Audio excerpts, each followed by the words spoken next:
एक चांदनी रात थी जब अशोक, एक युवा और साहसी फोटोग्राफर, अपने दोस्त प्रिया और रोहन के साथ हिमाचल प्रदेश के एक दूर दराज के गांव में ट्रैकिंग करने गया।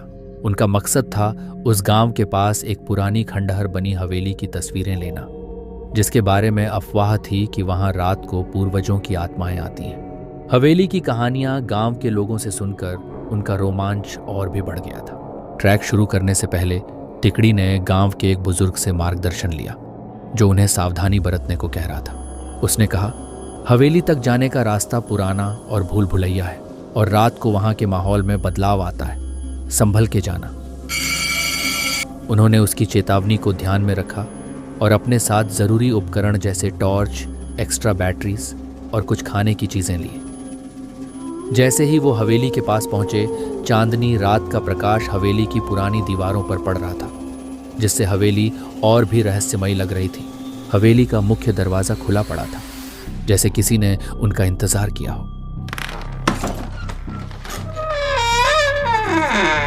अंदर दाखिल होते ही उन्हें महसूस हुआ कि हवा थोड़ी ठंडी हो गई है, जैसे किसी ने एयर कंडीशनर चला दिया हो। प्रिया ने अपने कैमरे से कुछ तस्वीरें लेना शुरू की, जबकि रोहन ने अपने रिकॉर्डर से आवाज़ें रिकॉर्ड करना शुरू की। उन्होंने हवेली के बड़े हॉल में एक पुरानी पियानो देखी जो धूल से अटी थी।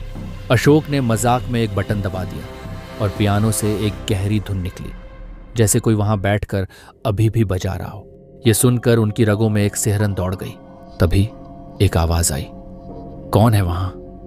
यह आवाज इतनी भयानक थी कि प्रिया का कैमरा गिर गया और उसका लेंस टूट गया।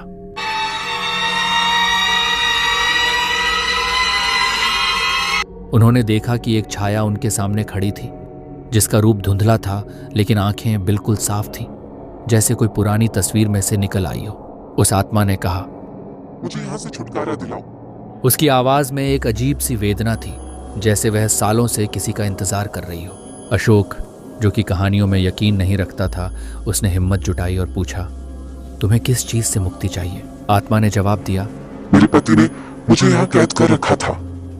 मेरी मौत के बाद भी मेरे अस्थि कलश यहीं पर एक कलश में बंद है, जो कि एक गुप्त कमरे में छुपा है। उस कलश को यहाँ से बाहर ले जाओ और किसी नदी में प्रवाहित करो, तभी मेरी आत्मा को शांति मिलेगी। तिकड़ी ने निर्णय लिया कि वह उस आत्मा की मदद करेंगे। उन्होंने हवेली के कोने कोने में ढूंढना शुरू किया और आखिर में एक पुराने कमरे में वो कलश मिली। उस कमरे का दरवाजा लकड़ी का था और बहुत पुराना था, जिसे खोलने में काफी मेहनत लगी। कलश को लेकर वो तुरंत हवेली से बाहर आए और सीधा गांव के पास की नदी की तरफ गए। नदी के किनारे पहुंचकर अशोक ने कलश को धीरे से पानी में प्रवाहित किया।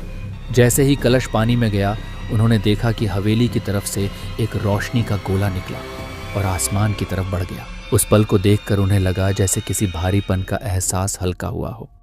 गांव वापस जाते वक्त उन्होंने महसूस किया कि उन्होंने कुछ अच्छा और महत्वपूर्ण काम किया है। हवेली की आत्मा को मुक्ति मिल गई थी और उनकी कहानी गांव में एक मिसाल बन गई। उस रात के बाद अशोक, प्रिया और रोहन ने अपने साहसिक कार्यों में एक नई ऊर्जा महसूस की और उनकी दोस्ती और भी गहरी हो गई।